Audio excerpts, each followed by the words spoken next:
Chapter 19. I do not know when or by whom the word manipulation was first used in conjunction with what really are no more than common merchandising processes applied to the sale in bulk of securities on the stock exchange. Rigging the market to facilitate cheap purchases of a stock, which it is desired to accumulate, is also manipulation. But it is different. It may not be necessary to stoop to illegal practices, but it would be difficult to avoid doing what some would think illegitimate. How are you going to buy a big block of a stock in a bull market without putting up the price on yourself? That would be the problem. How can it be solved? It depends upon so many things that you can't give a general solution unless you say, possibly by means of very adroit manipulation. For instance, well, it would depend upon conditions. You can't give any closer answer than that. I am profoundly interested in all phases of my business, and of course I learn from the experience of others as well as from my own. But it is very difficult to learn how to manipulate stocks today from such yarns as are told of an afternoon in a broker's offices after the close. Most of the tricks, devices, and expedients of bygone days are obsolete and futile, or illegal and impractical. Stock exchange rules and conditions have changed. And the story, even the accurately detailed story of what Daniel Drew or Jacob Little or Jay Gould could do 50 or 75 years ago, is scarcely worth listening to. The manipulator today has no more need to consider what they did and how they did it than a cadet at West Point needs study archery as practiced by the ancients in order to increase his working knowledge of ballistics. On the other hand, there is profit in studying the human factors, the ease with which human beings believe, what it pleases them to believe, and how they allow themselves, indeed urge themselves, to be influenced by their cupidity, or by the dollar cost of the average man's carelessness. Fear and hope remain the same. Therefore, the study of the psychology of speculators is as valuable as it ever was. Weapons change, but strategy remains strategy on the New York Stock Exchange, as on the battlefield. I think the clearest summing up of the whole thing was expressed by Thomas W. Woodlock when he declared, "The principles of successful stock speculation are based on the supposition that people will continue in the future to make the mistakes that they have made in the past." In booms, which is when the public is in the market in the greatest numbers, there is never any need of subtlety. So there is no sense of wasting time discussing either manipulation or speculation during such times. It would be like trying to find the difference in raindrops that are falling synchronously on the same roof across the street. The sucker has always tried to get something for nothing, and the appeal in all booms is always frankly to the gambling instinct aroused by cupidity and spurred by the pervasive prosperity. People who look for easy money invariably pay for the privilege of proving conclusively that it cannot be found on this sordid earth. At first, when I listened to the accounts of old-time deals and devices, I used to think that people were more gullible in the 1860s and 70s than in the 1900s. But I was sure to read in the newspapers that very day or the next something about the latest Ponzi or the bust-up of some bucketing broker, and about the millions of sucker money gone to join the silent majority of vanished savings. When I first came to New York, there was a great fuss made about wash sales and matched orders, for all that such practices were forbidden by the stock exchange. At times, the washing was too crude to deceive anyone. The brokers had no hesitation in saying that the laundry was active whenever anybody tried to wash up some stock or other. And as I have said before, more than once they had what were frankly referred to as bucket shop drives, when a stock was offered down 2 or 3 points in a jiffy just to establish the decline on the tape and wipe out the myriad shoestring traders who were long of the stock in the bucket shops.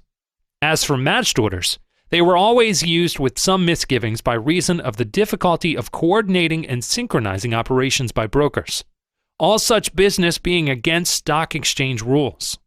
A few years ago, a famous operator canceled the selling, but not the buying part of his matched orders, and the result was that an innocent broker ran up the price 25 points or so in a few minutes, only to see it break with equal celerity as soon as his buying ceased. The original intention was to create an appearance of activity. Bad business, playing with such unreliable weapons. You see, you can't take your best brokers into your confidence, not if you want them to remain members of the New York Stock Exchange. Then also, the taxes have made all practices involving fictitious transactions much more expensive than they used to be in the old times. The dictionary definition of manipulation includes corners. Now, a corner might be the result of manipulation, or it might be the result of competitive buying, as for instance, the Northern Pacific corner on May 9, 1901, which certainly was not manipulation. The Stutz corner was expensive to everybody concerned, both in money and in prestige. And it was not a deliberately engineered corner at that. As a matter of fact, very few of the great corners were profitable to the engineers of them. Both Commodore Vanderbilt's Harlem corners paid big, but the old chap deserved the millions he made out of a lot of short sports, crooked legislators, and aldermen who tried to double-cross him. On the other hand, Jay Gould lost in his Northwestern corner. Deacon S.V. White made $1 million in his Lackawanna corner, but Jim Keene dropped $1 million in the Hannibal and St. Joe deal. The financial success of a corner, of course, depends upon the marketing of the accumulated holdings at higher than cost, and the short interest has to be of some magnitude for that to happen easily. I used to wonder why corners were so popular among the big operators of a half-century ago. They were men of ability and experience, wide awake and not prone to childlike trust in the philanthropy of their fellow traders. Yet they used to get stung with an astonishing frequency. A wise old broker told me that all the big operators of the 60s and 70s had one ambition, and that was to work a corner. In many cases, this was the offspring of vanity, in others of the desire for revenge. At all events, to be pointed out as the man who had successfully cornered this or the other stock was in reality recognition of brains, boldness, and boodle. It gave the corners the right to be haughty. He accepted the plaudits of his fellows as fully earned. It was more than the prospective money profit that prompted the engineers of corners to do their damnedest. It was the vanity complex asserting itself among cold-blooded operators. Dogs certainly ate dog in those days with relish and ease. I think I told you before that I have managed to escape being squeezed more than once, not because of the possession of a mysterious ticker sense, but because I can generally tell the moment the character of the buying in the stock makes it imprudent for me to be short of it. This I do by common sense tests, which must have been tried in the old times also. Old Daniel Drew used to squeeze the boys with some frequency and make them pay high prices for the Erie shears they had sold short to him. He was himself squeezed by Commodore Vanderbilt in Erie. And when old Drew begged for mercy, the Commodore grimly quoted the Great Bear's own deathless distich: "He that sells what isn't his'n must buy it back or go to prison." Wall Street remembers very little of an operator who, for more than a generation, was one of its titans. His chief claim to immortality seems to be the phrase, watering stock. Addison G. Jerome was the acknowledged king of the public board in the spring of 1863. His market tips, they tell me, were considered as good as cash in the bank. From all accounts, he was a great trader and made millions. He was liberal to the point of extravagance and had a great following in the street until Henry Keep, known as William the Silent, squeezed him out of all his millions in the old southern corner. Keep, by the way, was the brother-in-law of Governor Roswell P. Flower. In most of the old corners, the manipulation consisted chiefly of not letting the other man know that you were cornering the stock which he was variously invited to sell short. It therefore was aimed chiefly at fellow professionals, for the general public does not take kindly to the short side of the account. The reasons that prompted these wise professionals to put out short lines in such stocks were pretty much the same as prompts them to do the same thing today. Apart from the selling by faith-breaking politicians in the Harlem corner of the Commodore, I gather from the stories I have read that the professional traders sold the stock because it was too high. And the reason they thought it was too high was that it never before had sold so high, and that made it too high to buy. And if it was too high to buy, it was just right to sell. That sounds pretty modern, doesn't it? They were thinking of the price, and the Commodore was thinking of the value. And so, for years afterwards, old-timers tell me that people used to say, "He went short of Harlem," whenever they wished to describe abject poverty. Many years ago, I happened to be speaking to one of Jay Gould's old brokers. He assured me earnestly that Mr. Gould not only was a most unusual man, it was of him that old Daniel Drew shiveringly remarked, "His touch is death," but that he was head and shoulders above all other manipulators past and present. He must have been a financial wizard indeed to have done what he did. There can be no question of that. Even at this distance, I can see that he had an amazing knack for adapting himself to new conditions, and that is valuable in a trader. He varied his methods of attack and defense without a pang, because he was more concerned with the manipulation of properties than with stock speculation. He manipulated for investment rather than for a market turn. He early saw that the big money was in owning the railroads instead of rigging their securities on the floor of the stock exchange. He utilized the stock market, of course, but I suspect it was because that was the quickest and easiest way to quick and easy money, and he needed many millions, just as old Collis P. Huntington was always hard up, because he always needed 20 or 30 millions more than the bankers were willing to lend him. Vision without money means heartaches. With money, it means achievement, and that means power, and that means money, and that means achievement, and so on, over and over and over. Of course, manipulation was not confined to the great figures of those days. There were scores of minor manipulators. I remember a story an old broker told me about the manners and morals of the early 60s. He said, "The earliest recollection I have of Wall Street is of my first visit to the financial district. My father had some business to attend to there, and for some reason or other took me with him. We came down Broadway, and I remember turning off at Wall Street. He walked down Wall, and just as we came to Broad, or rather Nassau Street, to the corner where the Bankers Trust Company's building now stands, I saw a crowd following two men. The first was walking eastward, trying to look unconcerned. He was followed by the other, a red-faced man who was wildly waving his hat with one hand and shaking the other fist in the air. He was yelling to beat the band, 'Shylock, Shylock! What's the price of money? Shylock, Shylock!' I could see heads sticking out of windows. They didn't have skyscrapers in those days, but I was sure the second and third story rubbernecks would tumble out. My father asked what was the matter, and somebody answered something I didn't hear. I was too busy keeping a death clutch on my father's hand so that the jostling wouldn't separate us. The crowd was growing, as street crowds do, and I wasn't comfortable. Wild-eyed men came running down from Nassau Street and up from Broad, as well as east and west on Wall Street. After we finally got out of the jam, my father explained to me that the man who was shouting Shylock was so-and-so. I've forgotten the name. But he was the biggest operator in clique markets in the city and was understood to have made and lost more money than any other man in Wall Street, with the exception of Jacob Little. I remember Jacob Little's name because I thought it was a funny name for a man to have. The other man, the Shylock, was a notorious locker-up of money. His name has also gone from me. But I remember he was tall and thin and pale. In those days, the cliques used to lock up money by borrowing it, or rather by reducing the amount available to stock exchange borrowers. They would borrow it and get a certified check. They wouldn't actually take the money out and use it. Of course, that was rigging. It was a form of manipulation, I think. I agree with the old chap. It was a phase of manipulation that we don't have nowadays.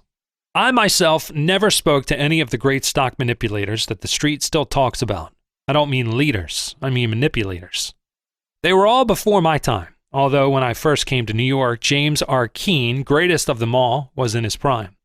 But I was a mere youngster then, exclusively concerned with duplicating, in a reputable broker's office, the success I had enjoyed in the bucket shops of my native city.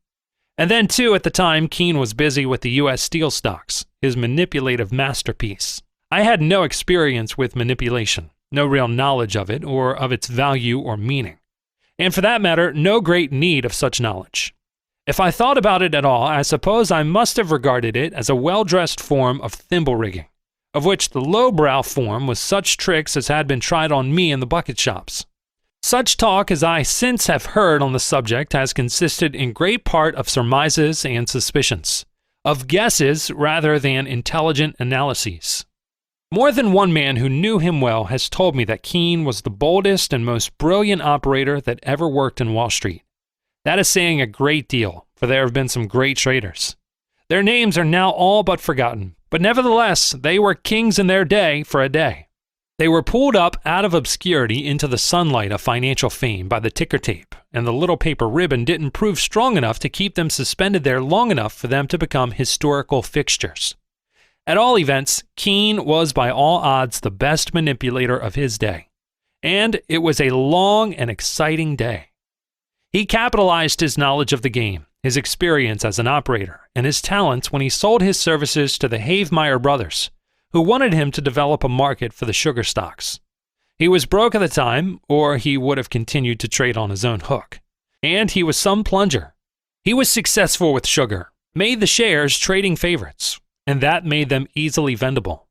After that, he was asked time and again to take charge of pools. I'm told that in these pool operations, he never asked or accepted a fee, but paid for his share like the other members of the pool. The market conduct of the stock, of course, was exclusively in his charge. Often there was talk of treachery on both sides. His feud with the Whitney Ryan clique arose from such accusations. It's not difficult for a manipulator to be misunderstood by his associates. They don't see his needs as he himself does. I know this from my own experience. It is a matter of regret that Keene did not leave an accurate record of his greatest exploit, the successful manipulation of the U.S. Steel shares in the spring of 1901. As I understand it, Keene never had an interview with J.P. Morgan about it. Morgan's firm dealt with or through Talbot J. Taylor & Company, at whose office Keene made his headquarters. Talbot Taylor was Keene's son-in-law. I'm assured that Keene's fee for his work consisted of the pleasure he derived from the work.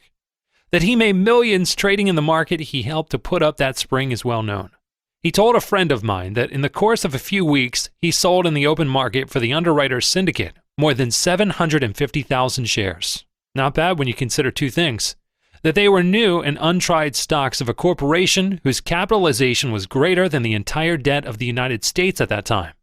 And second, that men like D.G. Reed, W.B. Leeds, the Moore brothers, Henry Phipps, H.C. Frick, and the other steel magnates also sold hundreds of thousands of shares to the public at the same time in the same market that Keene helped to create. Of course, general conditions favored him. Not only actual business, but sentimental, and his unlimited financial backing made possible his success. What we had was not merely a big bull market, but a boom, and a state of mind not likely to be seen again. The undigested securities panic came later, when Steel Common, which Keene had marked up to 55 in 1901, sold at 10 in 1903, and at 8 7/8 in 1904. We can't analyze Keene's manipulative campaigns. His books are not available. The adequately detailed record is non-existent. For example, it would be interesting to see how he worked in amalgamated copper. H.R. Rogers and William Rockefeller had tried to dispose of their surplus stock in the market and had failed. Finally, they asked Keene to market their line, and he agreed. Bear in mind that H.H. Rogers was one of the ablest businessmen of his day in Wall Street, and that William Rockefeller was the boldest speculator of the entire Standard Oil coterie. They had practically unlimited resources and vast prestige, as well as years of experience in the stock market game. And yet they had to go to Keene. I mention this to show you that there are some tasks which it requires a specialist to perform. Here was a widely touted stock, sponsored by America's greatest capitalists, that could not be sold except at a great sacrifice of money and prestige. Rogers and Rockefeller were intelligent enough to decide that Keene alone might help them. Keene began to work at once. He had a bull market to work in, and sold 220,000 shares of Amalgamated at around par. After he disposed of the insiders' line, the public kept on buying and the price went 10 points higher. Indeed, the insiders got bullish on the stock they had sold when they saw how eagerly the public was taking it. There was a story that Rogers actually advised Keene to go long of Amalgamated. It is scarcely credible that Rogers meant to unload on Keene. He was too shrewd a man not to know that Keene was no bleeding lamb. Keene worked as he always did, that is, doing his big selling on the way down after the big rise. Of course, his tactical moves were directed by his needs and by the minor currents that changed from day to day. In the stock market, as in warfare, it is well to keep in mind the difference between strategy and tactics. One of Keene's confidential men, he is the best fly fisherman I know, told me only the other day that during the Amalgamated campaign, Keene would find himself almost out of stock one day, that is, out of the stock he had been forced to take in, marking up the price, and on the next day he would buy back thousands of shares. On the day after that, he would sell on balance. Then he would leave the market absolutely alone to see how it would take care of itself, and also to accustom it to do so. When it came to the actual marketing of the line, he did what I told you. He sold it on the way down. The trading public is always looking for a rally, and besides, there is the covering by the shorts. The man who was closest to Keene during that deal told me that after Keene sold the Rogers-Rockefeller line for something like $20 or $25 million in cash, Rogers sent him a check for $200,000. This reminds you of the millionaire's wife who gave the Metropolitan Opera House scrub woman 50 cents reward for finding the $100,000 pearl necklace. Keene sent the check back with a polite note saying he was not a stockbroker and that he was glad to have been of some service to them. They kept the check and wrote him that they would be glad to work with him again.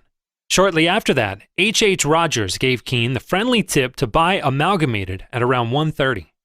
A brilliant operator, James R. Keene.